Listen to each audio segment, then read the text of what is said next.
انسان جنات سے خوف کیوں کھاتا ہے؟ حضرت سلیمان علیہ السلام نے جب ملکہ سبا کا تخت منگوانا چاہا تو وہ تخت کوئی 2000 کلومیٹر دور تھا۔ دربار لگا ہوا تھا اور آپ نے اپنے درباریوں کو کہا کہ ہے جو کوئی ملکہ کا تخت میرے پاس فوراً لے کر حاضر کر دے۔ قرآن پاک میں ہے، سلیمان نے فرمایا، اے درباریوں، تم میں کون ہے کہ وہ اس کا تخت میرے پاس لے کر آئے قبل اس کے کہ وہ میرے حضور مطیع ہو کر حاضر ہوں؟ کیونکہ جنات بھی سلیمان علیہ السلام کے تابع تھے، تو ایک جن نے سلیمان علیہ السلام سے کہا، میں مجلس ختم ہونے سے پہلے تخت لے کر آتا ہوں۔ قرآن پاک میں ارشاد باری تعالیٰ ہے، ایک بڑا قوی ہیکل جن بولا، میں وہ تخت حضور کی خدمت میں حاضر کر دوں گا قبل اس کے کہ حضور اجلاس کو برخاست کر دیں۔ لیکن سلیمان علیہ السلام کے وزیروں میں ایک آدمی تھا جس کا نام آصف برقیہ تھا۔ اس نے کہا کہ میرے آقا میں پلک جھپکنے سے پہلے پہلے ملکہ بلقیس کا تخت حاضر کر سکتا ہوں، اور اس نے پلک جھپکنے سے پہلے تخت حاضر کر دیا۔ قرآن پاک میں ارشاد ربانی ہے، ایک شخص جس کو کتاب الہی کا علم تھا کہنے لگا کہ میں آپ کی آنکھ جھپکنے سے پہلے پہلے اسے آپ کے پاس حاضر کیے دیتا ہوں۔ جب سلیمان علیہ السلام نے تخت کو اپنے پاس رکھا ہوا دیکھا تو کہا، یہ میرے پروردگار کا فضل ہے۔ ناظرین، اب بتائیے، جن کے پاس زیادہ طاقت ہوئی یا پھر انسان کے پاس؟ سوال یہ پیدا ہوتا ہے، یہ شخص ایک جن سے کیسے اتنا طاقتور تھا کہ آنکھ جھپکنے سے پہلے پہلے تخت کو 2000 کلومیٹر سے لے آیا؟ اب یہاں پر مفسرین نے لکھا ہے کہ اس شخص کے پاس اللہ رب العزت کے ناموں کا یعنی اسم اعظم کا علم تھا، جیسا کہ اللہ تعالیٰ نے بھی خود کہا کہ اسے کتاب الہی کا علم تھا۔ تو علماء کرام اس کی تفسیر میں لکھتے ہیں کہ اس کے پاس اسم اعظم تھا جس کے ذریعے وہ یہ تخت اٹھا کر لے آیا۔ اس سے ثابت ہوتا ہے کہ انسان کے پاس زیادہ طاقت ہے اور اصل طاقت علم میں ہے۔ آپ کے پاس پانی کا ایک گلاس ہے اور آپ اسے پینے سے پہلے صرف ایک دفعہ بسم اللہ الرحمن الرحیم پڑھ لیں تو پوری کائنات کی جنات کی جتنی بھی اقسام ہیں سارے کے سارے جمع ہو جائیں بشمول ان کے سردار ابلیس کے، تو وہ پانی کے گلاس کے اندر شامل نہیں ہو سکتے۔ تو کیا طاقت ہے جنات کی پھر؟ اب سوال یہ ہے، جب انسان جنات سے اتنا طاقتور ہے تو پھر انسان ڈرتا کیوں ہے؟ جن سے خوف کیوں کھاتا ہے؟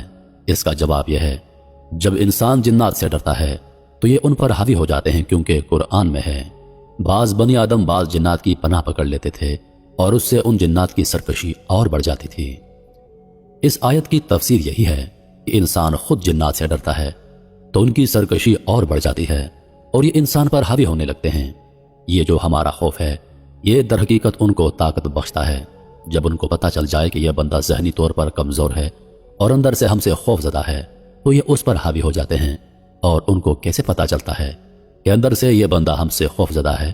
تو اس کا جواب یہ ہے، ہر انسان کے ساتھ ایک جن پیدائش سے لے کر موت تک ساتھ رہتا ہے جس کا نام قرین ہے، اور قرین کو آپ کے ایک ایک اچھے اور برے عمل کا پتہ ہے، یہاں تک کہ آپ کی عادت اور فطرت کا بھی پتہ ہے۔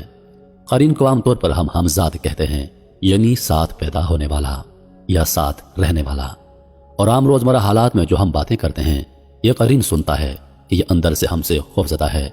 باقی جنات قرین سے معلومات لے لیتے ہیں کہ یہ ہم سے ڈرتا ہے یا نہیں۔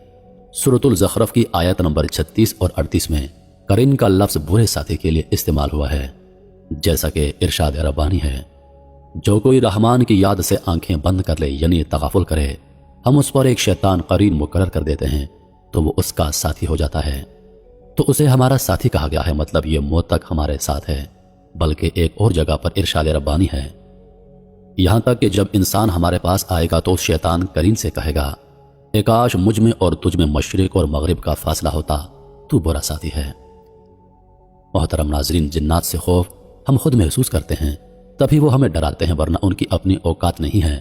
اور اگر ہم اللہ کے راستے پر چلنا شروع کر دیں اور اللہ کے نیک بندے بن جائیں اور اس کی عبادت کرنا شروع کر دیں تو یہ ہمارا کچھ نہیں بگاڑ سکتے، کیونکہ شیطان نے اللہ سے خود کہا تھا کہ میں تیرے بندوں کو گمراہ کروں گا، لیکن جو تیرے بن جائیں گے ان پر میرا کچھ بس نہیں چلے گا۔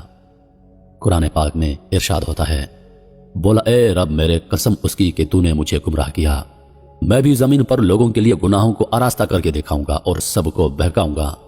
ہاں، ان میں جو تیرے مخلص بنتے ہیں ان پر میرا قابو چلنا مشکل ہے۔ اللہ نے فرمایا، جو میرا بن جائے گا اس پر تیرا زور چل ہی نہیں سکے گا۔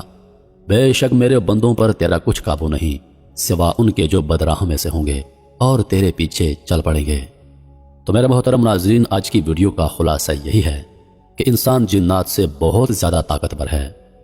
جب انسان کو پیدا کیا گیا تھا تو تمام فرشتوں نے اس کو سجدہ کیا تھا، ابلیس کو بھی سجدہ کرنے کا کہا گیا تھا، جبکہ اس وقت ابلیس کا آسمان پر بہت بڑا مقام تھا۔ اب اندازہ لگائیے کہ اللہ کے ہاں انسان کی کتنی قدر ہے کہ اس نے ابلیس اور تمام فرشتوں کو سجدہ کرنے کا کہا۔ اللہ پاک نے انسان کو اپنا خلیفہ کہا ہے۔ اللہ پاک نے انسان کو زمین پر اپنا خلیفہ مقرر کیا، زمین کی تمام مخلوقات کو اس کے تابع کر دیا۔ تو جنات کی کیا اوقات ہے کہ وہ ہمیں تنگ کریں، ہم پر حاوی ہو سکیں؟ در حقیقت یہ سب ہماری اپنی کمزوریاں ہیں۔ ہم اندر سے اتنے کمزور ہو جاتے ہیں، ہمارا ایمان اللہ پاک پر اتنا کمزور ہو جاتا ہے کہ جنات جیسی عام مخلوق ہم پر حاوی ہو جاتی ہے۔ اگر کوئی انسان باقاعدہ نماز پڑھتا رہے، قرآن پاک کی تلاوت کرتا رہے، اللہ پر اس کا کامل ایمان ہو، تو دنیا کی کوئی مخلوق اس کا کچھ نہیں بگاڑ سکتی۔